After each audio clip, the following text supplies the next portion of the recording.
Thanks for joining us on this April 15th, 2013. I'm Jasmine Turner. And I'm Jason Puckett. We begin today with breaking news out of Boston. Explosions at the Boston Marathon leave death and destruction. Boston police say 2 people are dead.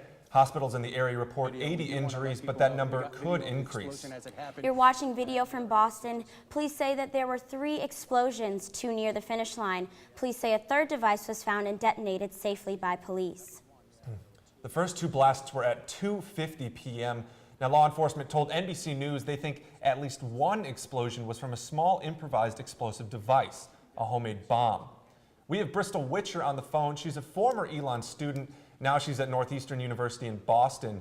She said she was on her way home from work when she heard the explosion. Bristol, can you hear me? Yes, I can, Jason.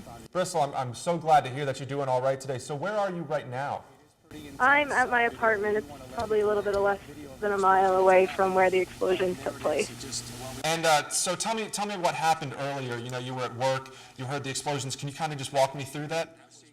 Yep, we were at work and we heard one explosion go off and then another one shortly after, and we were all, wondering what's going on. We turned the news on, but at that point, it was too early to tell. They hadn't even localized or figured out what had happened. So, and then they announced that there were 2 bombings. We were just sort of watching the news after that and getting updates.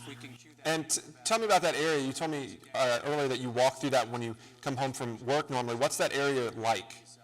It's a very busy area in Boston. I mean, especially today with all the people, but it's all the best shopping and hotels and restaurants. So, I mean, it's what you think of in Boston. It's the nicest part, so it's pretty sad.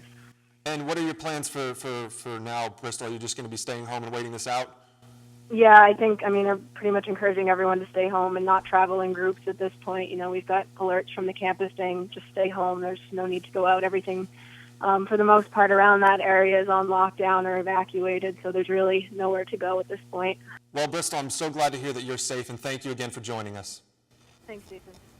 Now, Elon Admissions says 9% of students are from Massachusetts, and we talked to students around campus from the Boston area to get their reactions.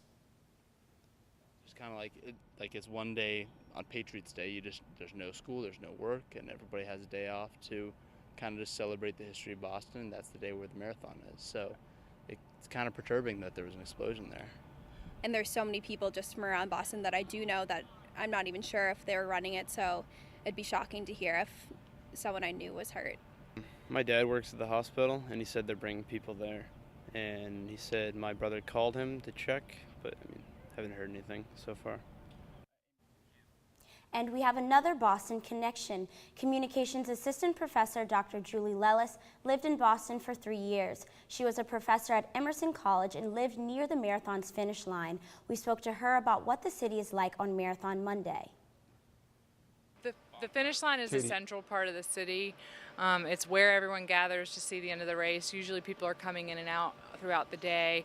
It's extremely crowded. Public transportation is really difficult to get around.